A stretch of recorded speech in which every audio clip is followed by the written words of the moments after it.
Welcome to the Phil and H Travel Podcast. Is it worth it?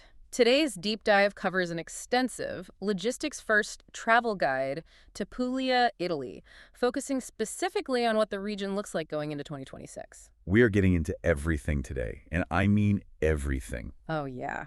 We are breaking down the arrival logistics, the three distinct geographical zones, the two-tiered food menus, which is wild, by the way. Right, the local versus tourist pricing. Exactly. Plus, we're doing hard budgets, the three catastrophic traps that can ruin your trip, safety, the authentic highs, the massive letdowns, and even some alternative destinations. It is a massive amount of ground to cover. It is. But before we get into the weeds, there is this persistent fantasy we all seem to have when we book a trip to Italy. The dream of the undiscovered village, right? Yes. You picture yourself, sitting at a slightly wobbly wooden table on a cobblestone street. The Mediterranean sun is setting, casting this perfect, heavy golden glow over the piazza. And you've got the local waiter who's been there for 40 years. Exactly. He brings you a plate of handmade pasta and a sweaty carafe of house wine. The bill arrives, it's practically pocket change, and you look around feeling like you've discovered a secret that the rest of the world hasn't figured out yet. It is the ultimate travel dream. I mean, the idea that you can just step back into a 1970s version of Mediterranean life. Right. But then reality hits. You go to the Amalfi Coast or Tuscany, and that wobbly table is surrounded by 1,000 other people fighting for a selfie angle. And the pasta costs 30 euros. Yeah, and the carafe of wine is 20. You realize the secret has been out for decades, and the magic feels entirely manufactured. Which is so disappointing. It really is. But today, we are heading to a place where that fantasy might actually still exist, at least for now. We are looking directly at you, the listener, and taking you on a journey to the sun-baked heel of Italy's Boot Puglia. And we're doing it through the lens of a massive stack of 2026 logistical data. We are. This isn't a glossy brochure. Not at all. There is absolutely no tourism board spin here. We're looking at the brutal, honest realities of the costs, the crowds, the heat, and the complex geography of the region. Okay, let's unpack this. Because our mission today is to figure out something incredibly time-sensitive. We need to determine if the price window for this stunning region is still open. Because it's closing fast. It really is. Can you supposedly still find a handmade morning press burrata for 5 euros? Can you really sleep in a breathtaking Baroque palazzo for half the cost of a comparable room in Florence? Or have the accelerating crowds already slammed that window shut? Right, because we are looking at the core paradox of Puglia today. Yeah, and before we can even touch the granular logistics and the exact out-of-pocket costs, we have to establish exactly why Puglia is currently the most talked about destination in Mediterranean travel right now. It's everywhere. It is. And the sheer volume of the demographic shift happening is staggering. I mean, let's look at the actual numbers coming out of the region. Bring them on. We are looking at 6.7 million visitors projected for 2025 alone.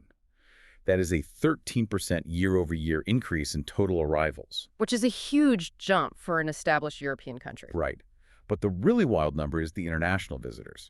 That jumped by an astonishing 25% in just a single year. Oh, wow. A 25% spike in 1 year. Yeah. It is a massive structural influx. Over 10 million passengers flew through Puglia's 3 main airports, Bari, Brindisi, and Foggia in 2024. And that was a 10% increase from 2023. So it's just compounding. Exactly. Yeah. What we are witnessing isn't just a slow trickle of adventurous backpackers pushing the boundaries anymore. It is a fundamental shift in European travel patterns. And the media is definitely taking notice, sometimes in a bit of a panic, honestly. Oh, absolutely. There was a 2025 headline from the Telegraph's travel desk that essentially served as a warning siren for the entire industry. It said, "Overtourism has ruined the Amalfi Coast, and Puglia could be next." Man, no destination wants that headline. None. It implies a countdown timer has started. It absolutely implies a countdown. But this leads us right into the Puglia paradox.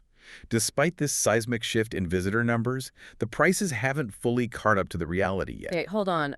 I mean, if I'm a hotel owner in Lecce and I can see that Florence is charging 220 euros a night for a 4-star room, why am I only charging 80 euros? It's a fair question. If 6.7 million people are showing up, are they just bad at capitalism, or is there a structural reason they can't raise prices yet? Well, it's a combination of local purchasing power parity and brand prestige lag. Okay, unpack that for me. So, the region has spent decades, centuries really, as an agricultural powerhouse. They are the breadbasket and olive oil producer of Italy, not a luxury resort destination. Right. So the local economy is still geared toward local incomes, which in southern Italy are significantly lower than in the north. A hotelier in Lecce can't instantly triple their rates because their secondary market domestic Italian travelers from Naples or Bore would be priced out immediately. Ah, I see. The infrastructure of pricing simply hasn't caught up to the algorithmic virality of the destination. The examples of this lag are mind-blowing. Let's look closely at Lecce. This is a city practically bursting with world-class Baroque architecture. It's stunning. It is. But right now, a 4-star hotel room right in the historic center is going for 60 to 100 euros a night. That's practically unheard of. Yeah, because if you try to find a comparable 4-star room surrounded by Renaissance architecture in Florence, you are looking at 150 to 220 euros. Easily. That is double, sometimes triple the cost for an arguably identical level of historical immersion and comfort. And it extends deep into the food economy, too. Mm. You mentioned the burrata earlier. Oh, the burrata. Yeah, a fist-sized ball of burrata made that very morning at a local dairy in the countryside cost just 5 euros. 5 euros. You can't even get a bad latte in London or New York for 5 euros. Exactly. But if you buy that exact same burrata, repackaged at a tourist-facing restaurant just 3 streets away, it's 14 euros. Mm. The profound value is still geographically there, but you have to understand the economic mechanics of the region to find it. I was thinking about this dynamic, and it feels like comparing the Amalfi Coast to a massive, sold-out stadium concert. No, that's a good comparison. You know the ones you pay an absolute fortune for a ticket? You're packed in like sardines. The logistics of getting to the bathroom are a total nightmare, and you end up watching the band on a giant screen anyway because you can't even see the stage. Sounds miserable. It is. Puglia, on the other hand, feels like that brilliant indie band you followed for years, playing at a mid-sized, intimate venue. But they just got their first massive radio hit. Right. The venue is suddenly getting packed, the energy in the room is shifting, and you're wondering, are we, the travelers, ruining the region simply by going there to escape the crowds everywhere else? If we connect this to the bigger picture, you are hitting on the exact dynamic driving this surge. Yeah. The southern migration of European travelers is fundamentally changing Puglia's mathematical reality in real time. Think about the traditional Italian coastal escapes that Americans and Northern Europeans have relied on for 50 years. Like Cinque Terre, Capri, Positano. Exactly. The Amalfi Coast. Those are the heavyweights. They are the screensavers of the world. They are, but structurally, they are completely full. They are built on steep cliffs with single-lane coastal roads. They literally cannot physically accommodate more human beings. There's nowhere for them to go. No. They are expensive, heavily photographed, and frankly overcrowded to the point of severe logistical discomfort. Travelers are actively seeking alternatives, and geographically, they're being pushed further south down the peninsula. Makes sense. Puglia is arguably the last major southern Italian region where you can still find that elusive balance of untouched landscapes like ancient olive groves and authentic Masseria farmhouses without paying premium resort prices. But this is a real-time shift. Which means if you're planning a trip, you can't just wing it and hope for the best. Absolutely not. Since the crowds are accelerating but the prices are lagging, the financial success, and honestly, the sanity of your trip relies entirely on the calendar. Timing is everything. You have to get the timing right because the mathematical realities of this region completely invert depending on the month. The difference between a 70-euro hotel room and a 170-euro hotel room in this region is almost entirely a function of what month you book. Let's break down the month-by-month blueprint because this is where the logistics really start to bite the unprepared traveler. Let's start with the peak of the peak, July and August. The numbers here are genuinely intimidating. They really are. These 2 months account for 32% of all annual arrivals and nearly 40% of all overnight stays in the entire region. Almost half the tourism economy is condensed into 8 weeks. And with that severe bottleneck in demand comes the price shock. Accommodation surges by 60 to 80% compared to the shoulder season. That is a massive hike. Yeah, that lovely 70-euro bed and breakfast you found in Lecce in May. The algorithm automatically leaps it to 120 or 135 euros in August. Just because of the date. Exactly. And this is largely driven by the traditional European summer break, specifically the Italian Ferragosto holiday in mid-August. Right, where the entire country essentially shuts down and heads to the beach. Precisely. But it's not just the prices that soar, it's the physical environment. We're talking 35 to 40 degrees Celsius, occasionally pushing up to 42 degrees. That's over 107 degrees Fahrenheit. That is serious baking, oppressive heat. And the coastal towns during this time are at a genuine breaking point. Every beach with a geotag on Instagram has a physical queue. A queue for the beach. Yes. If you want a sun lounger and an umbrella at one of the private beach clubs, the Liddy, you are paying 15 to 25 euros per person per day just for access to the sand. So if July and August are the high stress, high cost, high heat mix, what happens at the opposite end of the spectrum? What does January and February look like? January and February are functionally dead. Yeah, pretty much. Temperatures drop to around 10 to 14 degrees Celsius. Yeah. From a purely financial standpoint, it's significantly cheaper, like 40 to 45% less than the summer peak. But there's a catch. The trade-off is the seasonal economy. Many coastal restaurants, gelaterias, and smaller guest houses shut down entirely. You obviously aren't going to the beach. Right. But for a very specific type of culture-focused traveler who wants to see Lecce's Baroque Center or Borghi's Old Town without a single tourist ruining their photos, it is a uniquely peaceful, if slightly desolate, experience. Then things start to wake up in March and April. The almond trees start blooming over in the Gargano region, which sounds beautiful. Oh, it's stunning. The weather creeps up to a really pleasant 18 to 22 degrees, but there is one major crowd flashpoint here to watch out for, and that's Easter. Lecce draws massive crowds for the Semana Santa Holy Week processions. And we should explain why that matters. Religion in southern Italy isn't just a background cultural hum, it's a primary driver of social movement. The processions are deeply entrenched traditions involving entire communities. Accommodation in the city completely books out, and prices spike momentarily right back to August levels. Just for that week. Yeah, but outside of that specific week, April is still 30 to 35% cheaper than peak summer. But if we want to talk about the absolute sweet spot, the holy grail of Puglian travel, we have to talk about May. May is it? The data is emphatic about this.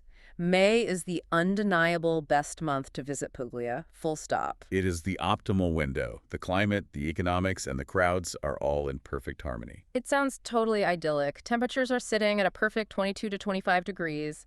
The sea has warmed up to about 20 degrees, which is definitely swimmable for most people. Absolutely swimmable. Prices are still 35% cheaper than July. And the landscape sounds incredible. There are these extraordinary spring wildflowers blooming all across the Merge Plateau before the intense summer sun scorches the earth brown. Because once you hit June, the dynamic starts its inevitable shift. Oh, here we go. June is the turning point. In the first 2 weeks, it's manageable. But by the third week of June, Italian domestic travelers and European families on school holidays start arriving in huge numbers. So the vibe totally changes. Completely. The coastal towns get noticeably busier, the traffic on the coast roads thickens, and accommodation prices start their steep climb toward the August peak. Okay, so after the intensity of July and August finally breaks, what does the autumn look like? September and October are fantastic.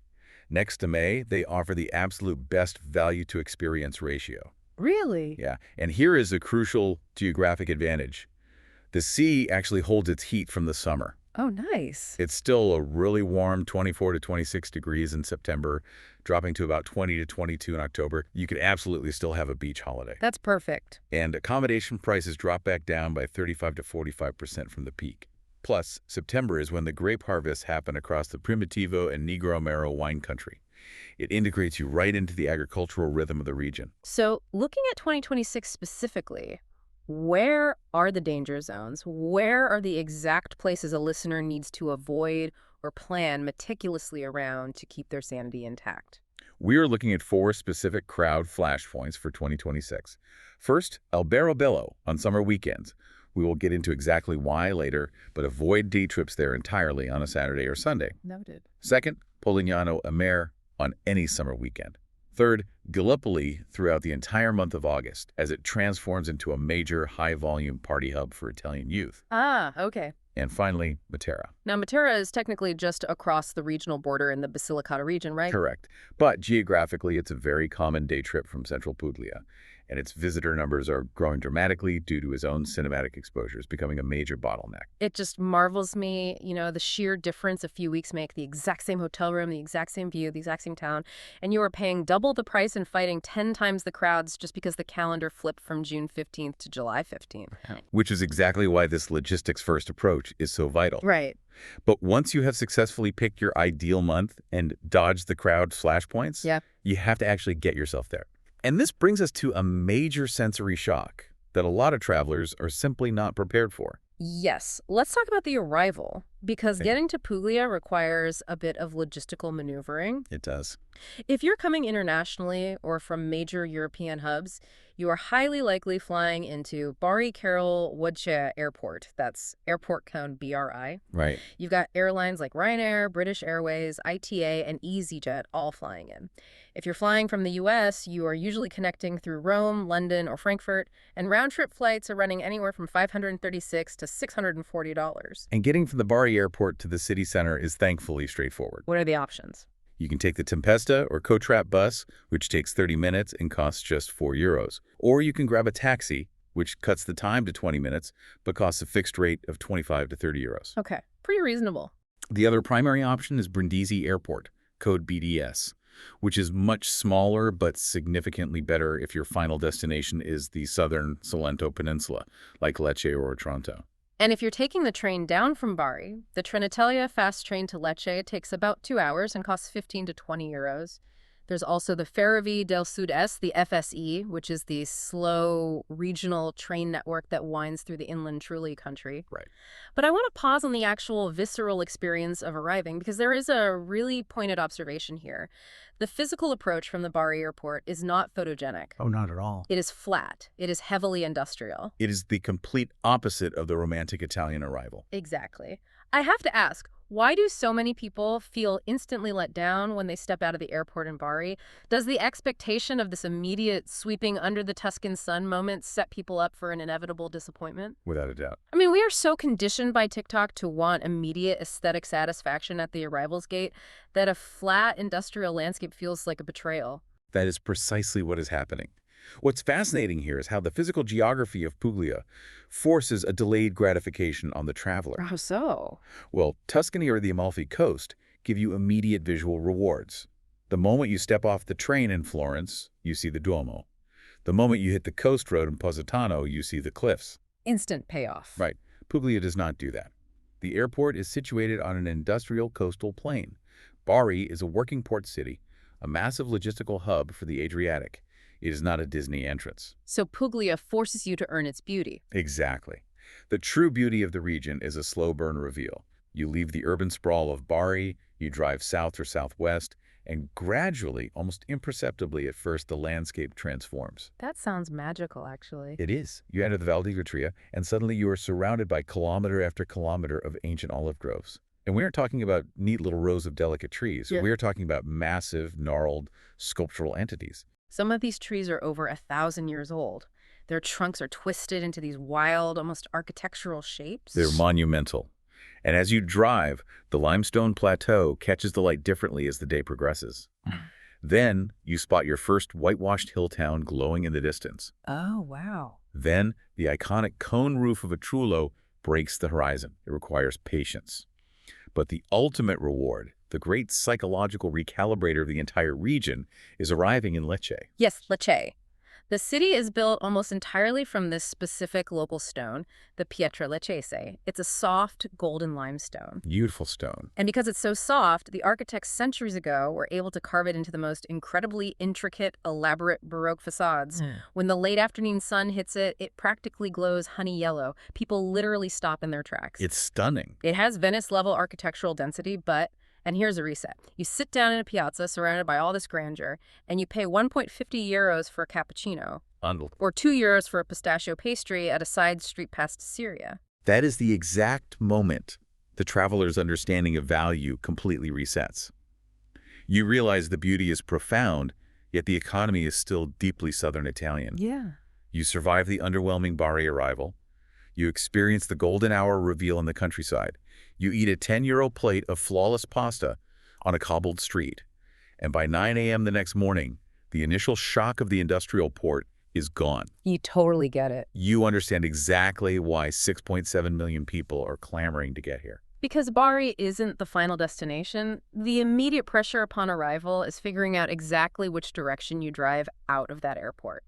And that splits the entire region into 3 completely distinct geographical zones. Very distinct. Where you choose to base yourself fundamentally shapes what kind of trip you were going to have. The zones are distinct not just geographically, but culturally and historically. Zone 1 is the Valle d'Itria, This is the inland limestone plateau, the absolute heart of the region. Okay. It's where you find the central triangle of Alberobello, Sisternino, Locorotondo, and Ostuni. This is the postcard Puglia. The whitewashed towns, the Trulli houses with the conical roofs. Yes, it is a karst landscape, meaning it's a limestone region full of caves and sinkholes. Logistically, it's the most strategic base you can choose. Why is that? From the Valle Galitria, you are essentially in the middle of the peninsula. You are within a 45-minute drive of both the Adriatic coast to the east and the Ionian coast to the south. If the wind is blowing hard on one coast, you just drive to the other. That's super smart. Then we have Zone 2, Salento.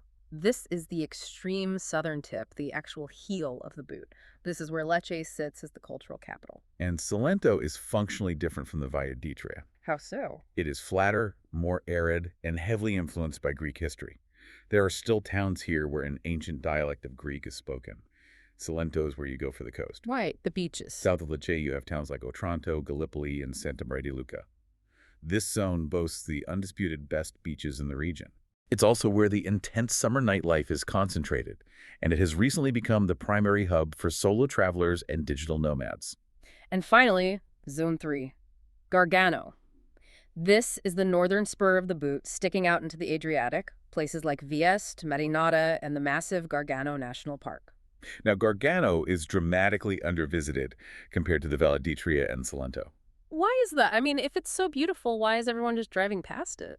Because it's a massive mountainous promontory. It is heavily forested, rugged, and significantly harder to access. The roads are winding and slow. So it's a bit of a trek. It is. It doesn't have the quick Instagram-ready density of the Trulli towns. Mm-hmm. But because of that isolation, it is the ideal zone for nature-focused travelers, serious hikers, and families who want stunning coastline without the intense claustrophobic summer crowd pressure you find down south. Okay, so we know the zones. Now let's talk about the financial reality of sleeping in them, because the accommodation matrix we are looking at is wonderfully detailed. It is. Let's start from the bottom up with the backpackers. For budget travelers, the infrastructure is really growing. Hostel dorm beds in major transit cities like Lecce and Bari run between 18 and 28 euros a night. Super affordable. If you want a budget guest house in the Valle d'Itria, you are looking at 25 to 45 euros in the shoulder season, climbing to 40 to 65 euros at peak. It's still great. And crucially, there is even an option to sleep in a genuine Trullo on a budget. Trullo Rotondo in Alberobello offers basic rooms from 45 to 55 euros in the shoulder season, right inside the historic district. That is incredible value for a piece of history. But moving up a tier, the mid-range category is where Puglia truly outshines the rest of Europe. Oh, absolutely. Let's look at Palazzo Zamara in Lecce. This is a converted Baroque palazzo right in the historic center. In the shoulder season, it costs 90 to 130 euros a night. That's wild. Think about the economics of that. You are sleeping in a historic Italian palace with vaulted ceilings for roughly 100 euros. Or consider the Masseria properties, which define rural Puglian luxury. Let's actually define what Masseria is, because it's not just a farmhouse, right? No, the history is much darker and more fascinating than that. A masseria is a fortified agricultural estate. Fortified? Yeah, going back to the 15th and 16th centuries, the southern Italian coast was under constant threat from Ottoman and pirate raids. So wealthy landowners built these massive high-walled fortresses in the countryside. Oh, wow. To protect themselves. Exactly. The family, the workers, and the livestock would all shelter inside the central courtyard behind these thick stone walls. That's intense. Today, those exact same defensive walls serve a modern purpose.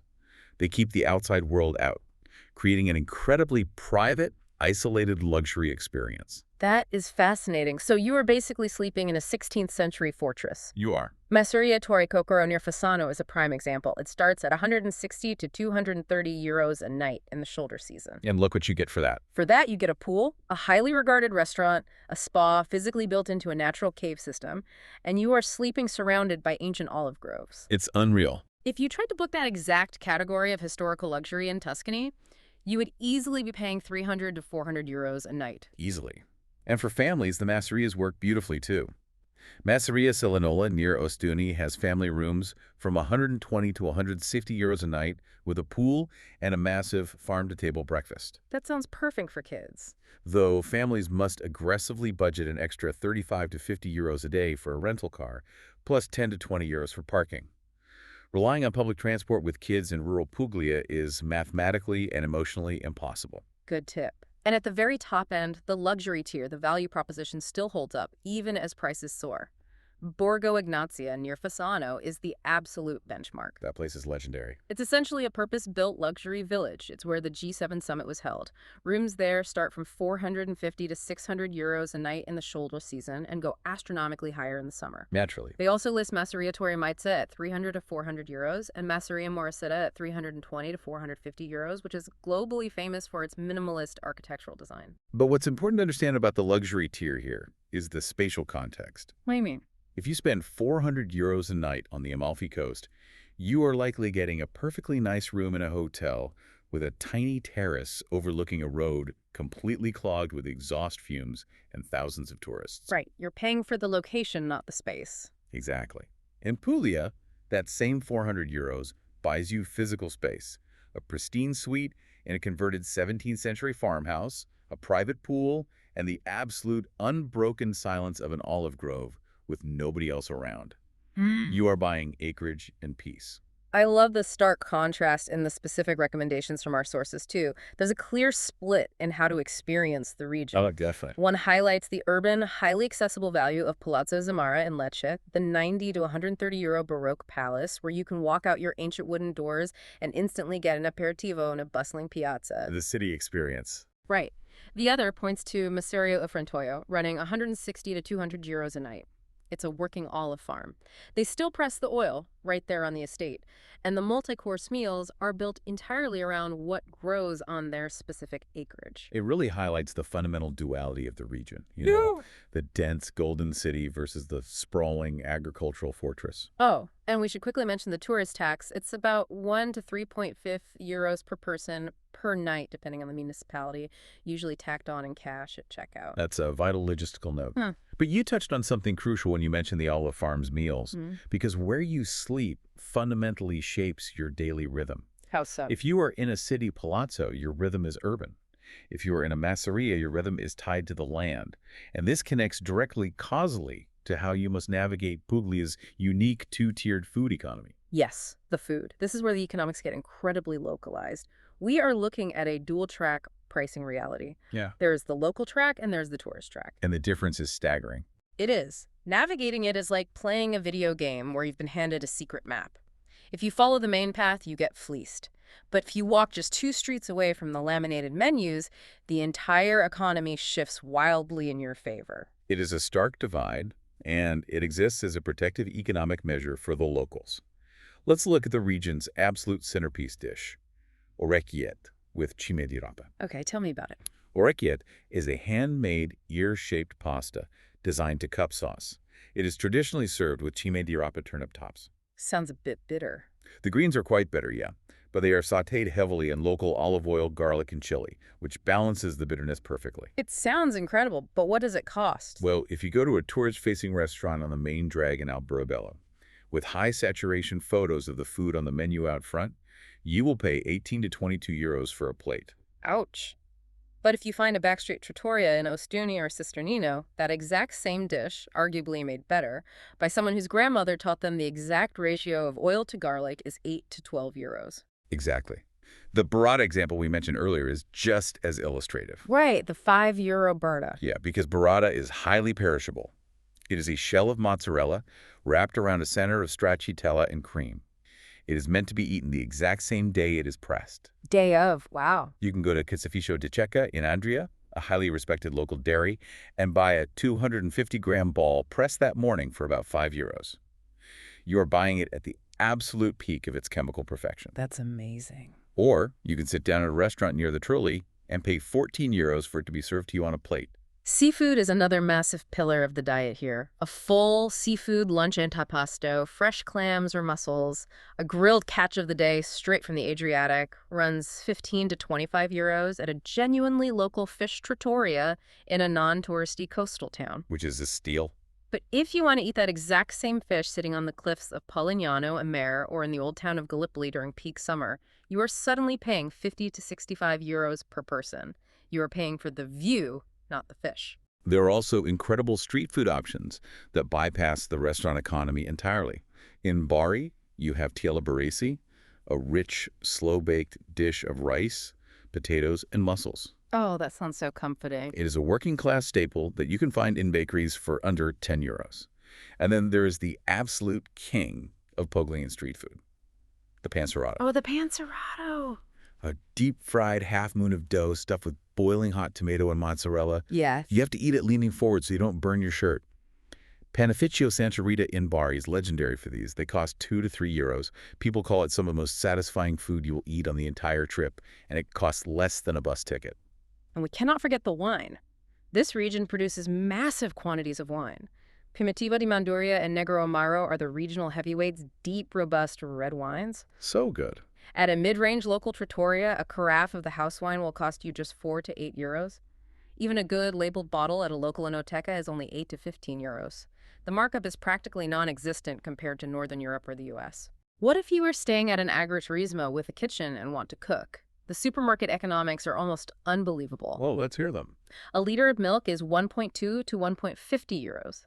A supermarket burrata is 3.50 to 5 euros. Local, incredibly sweet tomatoes are 1.50 to 2.50 euros a kilo. If you self-cater, utilizing the local markets and baking bread, you can keep your daily food costs to 12 to 18 euros. That's just wild. But navigating the food scene isn't just about finding the right prices. It's about understanding the cultural mechanics that dictate when you are allowed to eat. Yes, the rules. Because the etiquette here is heavily, rigidly enforced. First and foremost, the riposo. Right, the afternoon shutdown from 1 p.m. to 4 p.m., sometimes stretching to 5 p.m. Exactly. Shops, bakeries, and many trattorias simply lock their doors. And this isn't a quaint suggestion or a sign of laziness. It is the absolute necessary rhythm of southern Italian life, dictated historically by the sheer, crushing heat of the midday sun. Makes total sense. Agrarian societies learned centuries ago that working in fields at 2 p.m. in August is deadly. That rhythm translated to the towns. If you arrive in a hill town at 3 p.m. expecting a bustling cafe scene and open boutiques, you have fundamentally failed at planning. You will find locked doors and empty streets. And Sundays are tricky too. Many of the authentic backstreet trattorias and local family-run bakeries close on Sundays. Naturally. The tourist traps on the coast stay open, of course, because they are optimizing for extraction. But the places that define the region's culinary soul take the day off to be with their own families. You also need to be aware of church dress codes. Shoulders and knees must be covered, no exceptions, even if it's 40 degrees outside. And dining times are rigid. Tell me about it. Lunch is the main, heaviest meal of the day, bustling between 1 p.m. and 3 p.m.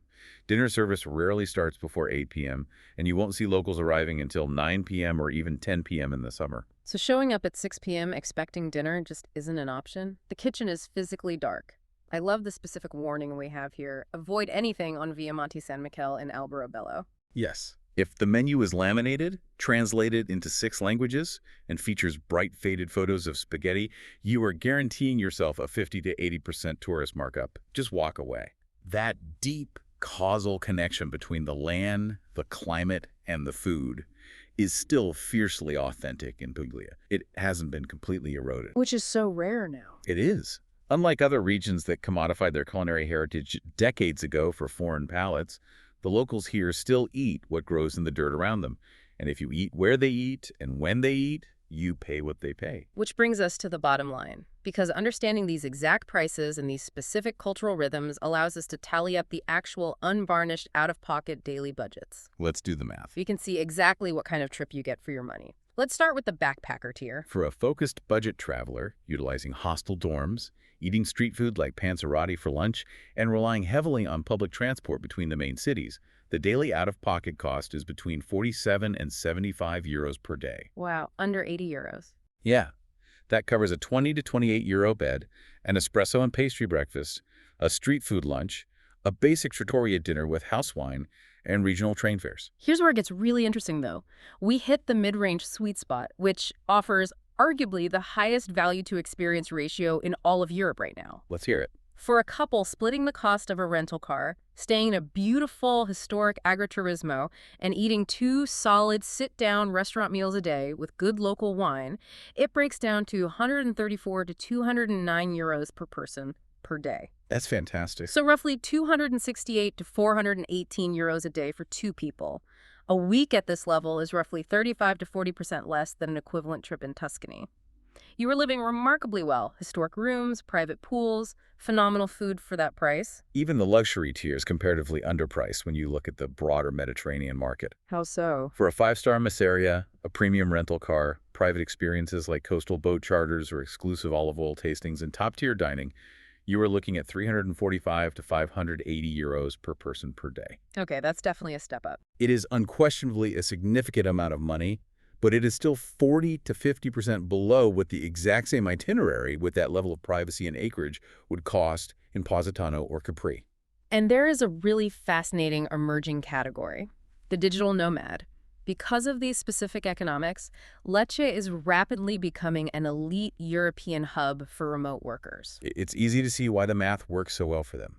An all-in monthly cost is estimated at 1,400 to 2,000 euros. That's less than rent in most U.S. cities. Right. That includes a fully furnished apartment right in the historic center of Lecce for 600 to 900 euros a month, and a dedicated co-working space like Spazio Mirat in Bari or various spots in Lecce for 80 to 150 euros a month. Incredible. Add in reliable fiber internet, an incredibly walkable Baroque city center, and the local university scene that keeps the city vibrant and social year-round, and it's a phenomenal proposition for long-term stays. But as incredible as those budgets look on paper, there are massive warning signs we have to address.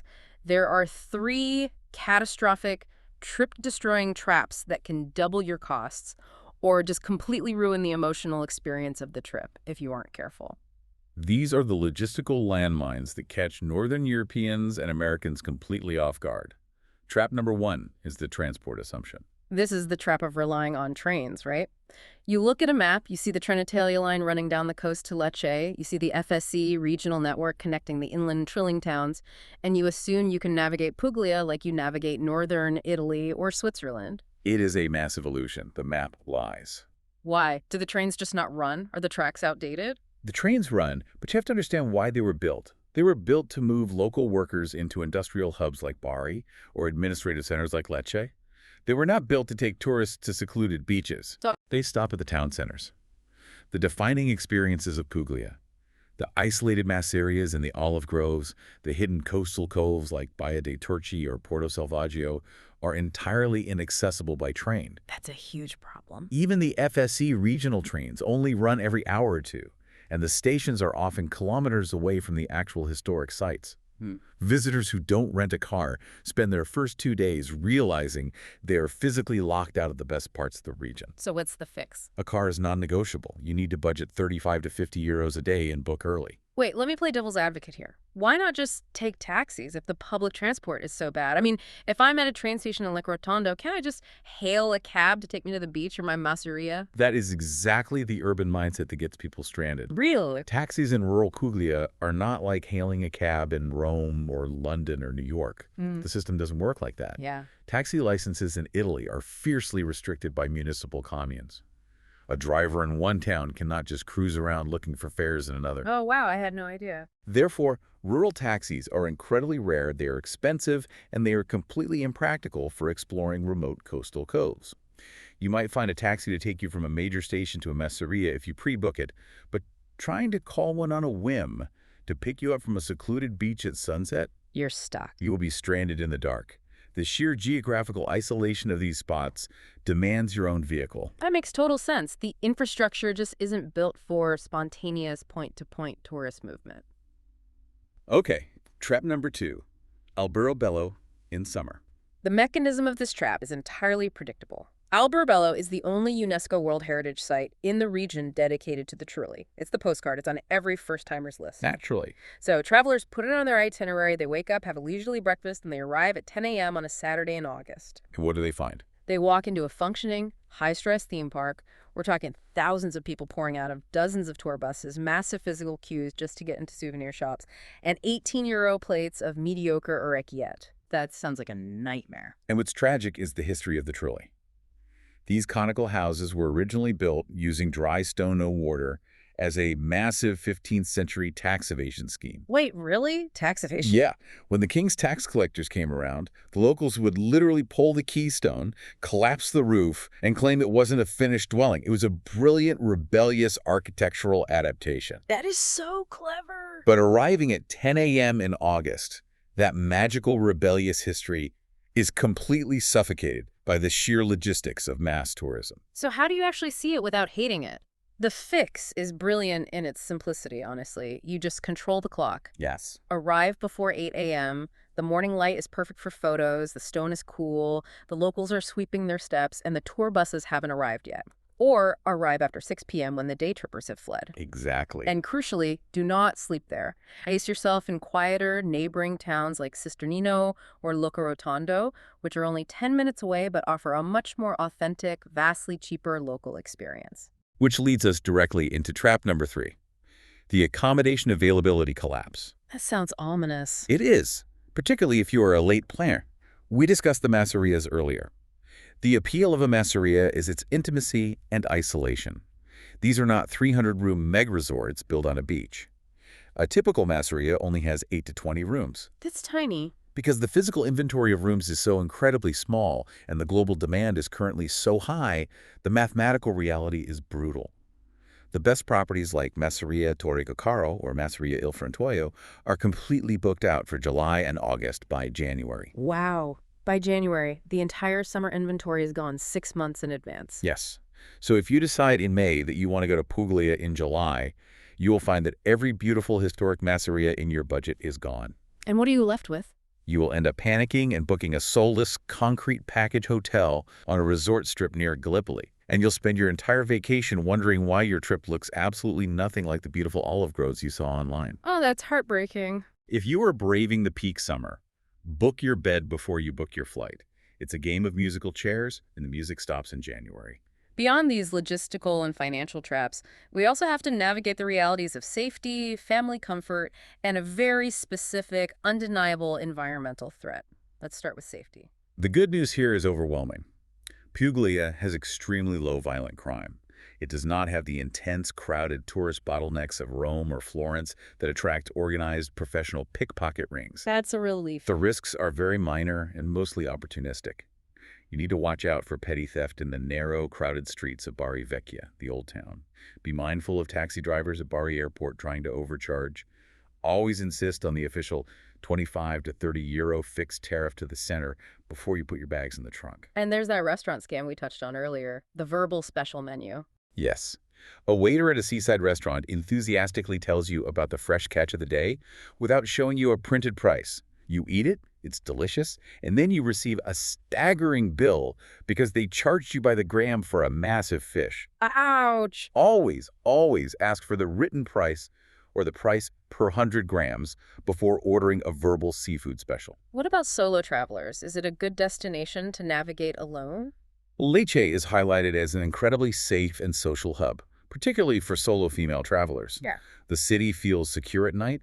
The massive university presence keeps the vibe grounded and youthful, and the evening aperitivo culture makes it very easy to dine alone. That's great to hear. Sitting at a cafe in a piazza with a spritz and a book is completely normalized. You don't feel out of place.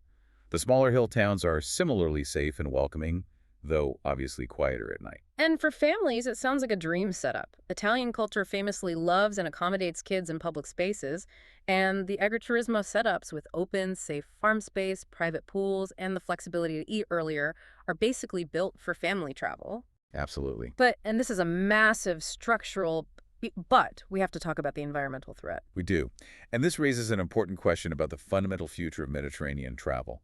The August heat in Puglia is not just a discomfort, it is a genuine, documented medical danger. We are talking about ambient temperatures hitting 40, sometimes 42 degrees Celsius, and the architecture actually works against you here, doesn't it? Exactly. Those beautiful pale limestone buildings and the massive paved piazzas in cities like Lecce and Ostuni, they act as thermal mass. They reflect the sun during the day and radiate the stored heat at night. The towns essentially become stone ovens. It's suffocating. Attempting rigorous outdoor activity like climbing the steps of a hill town or touring a shadeless archaeological site between 1 p.m. and 5 p.m. in August isn't just exhausting, it is practically a health hazard. I can't even imagine trying to push through a 40-degree afternoon with young kids, dragging them to see a historical ruin. It is a surefire way to induce a meltdown, risk heat stroke, and absolutely ruin a family vacation. It really is. You cannot fight the climate. You have to adopt the local reposo.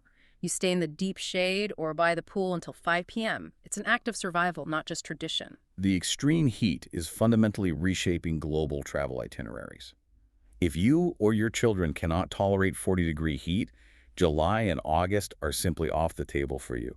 You must look at May or October. So, with all these risks, heat waves, and logistical realities laid bare, we need to weigh the absolute best moments against the biggest letdowns. And then we need to look at the alternatives if Puglia doesn't seem like the right fit. Let's look at the authentic highs. The highs are genuinely poetic. It is standing in Lecce at 7 p.m. in late May.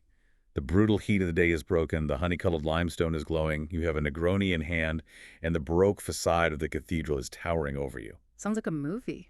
It is uncurated daily Italian life happening all around you. Another profound high is simply driving.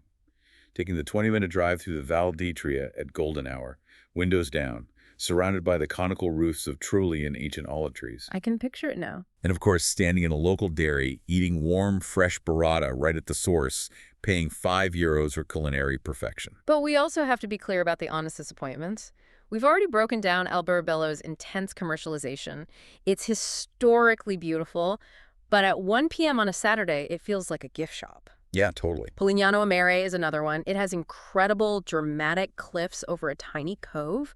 But on a summer weekend, you are literally queuing up shoulder to shoulder just to take a photo from the viewpoint. It completely ruins the vibe. And those private beach clubs on the Salento coast, paying 15 to 30 euros every single day just for the privilege of a chair on the sand, can feel really grating after a week. Which is why it's vital to look at alternatives. If you've heard all of this and you think, Puglia is getting too busy, the logistical traps are too stressful, or I really just want a pure beach holiday, there are two distinct viable options in southern Italy. Let's hear them. Alternative one is Calabria. This is the toe of the boot. This is Italy's true off-grid south. It is significantly cheaper and much wilder than Puglia. Okay, what's it like? The beaches, particularly around Tropea, are incredible dramatic cliffs dropping into crystal clear water. The food is fiercely distinct. It's the home of spicy andouille sausage and sweet red onions. Gotta love Induja. But the trade-off is infrastructure. It is significantly less developed. Driving the coastal roads is tougher, much less English is spoken, and it simply doesn't have the grand, concentrated Baroque architecture or the luxury Masseria culture of Puglia. Okay, so what's alternative two? Alternative two is Sardinia. If your single overriding goal is world-class, breathtaking Caribbean-level beaches, Sardinia's Costa Smeralda is the answer.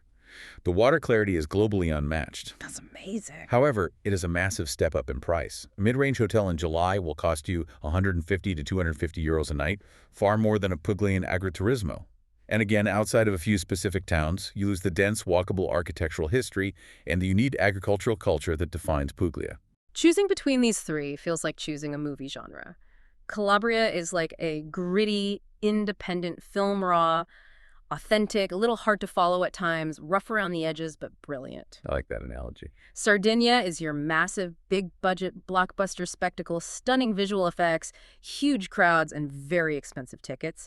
And Puglia. Puglia is the Oscar-winning period drama. It has the deep history, the incredible set design, the emotional depth, and for now, it's playing at a theater you can still just about afford. That is an excellent synthesis of the market right now. Puglia wins on the pure, unparalleled diversity of its offerings.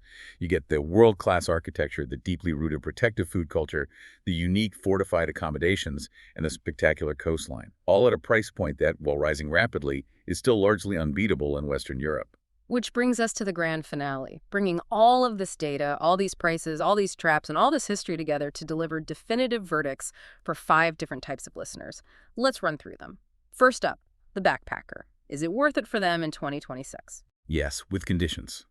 The daily budget works. You can absolutely survive and eat well on 47 to 75 euros a day.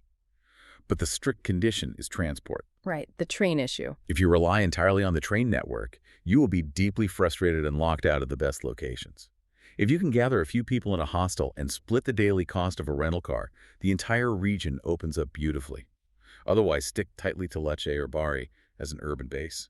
Next, the mid-range couple. Yes.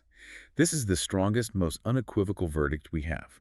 At 134 to 209 euros per person per day, The sheer value you get in the shoulder season, sleeping in historic Masserias, drinking incredible local wine, eating farm-to-table food is mathematically unbeatable anywhere else in Europe right now. How about the family traveler? Yes, with conditions. The conditions are strict. You must rent a car, you cannot rely on public transport with kid, and if you're brave enough or forced by school holidays to go in August, you absolutely must book accommodation with a private pool to survive the afternoon heat during the Riposo. The luxury traveler. Yes, you are paying top dollar, but you are getting profound historical isolation. You get private pools and ancient, walled olive groves that physically cannot exist on the steep, crowded cliffs of the Amalfi coast. You are buying space and silence. And finally, the digital nomad or solo traveler. Yes. Lecce is an elite, culturally rich, highly social hub that remains vastly underpriced compared to Northern European alternatives like Lisbon or Berlin.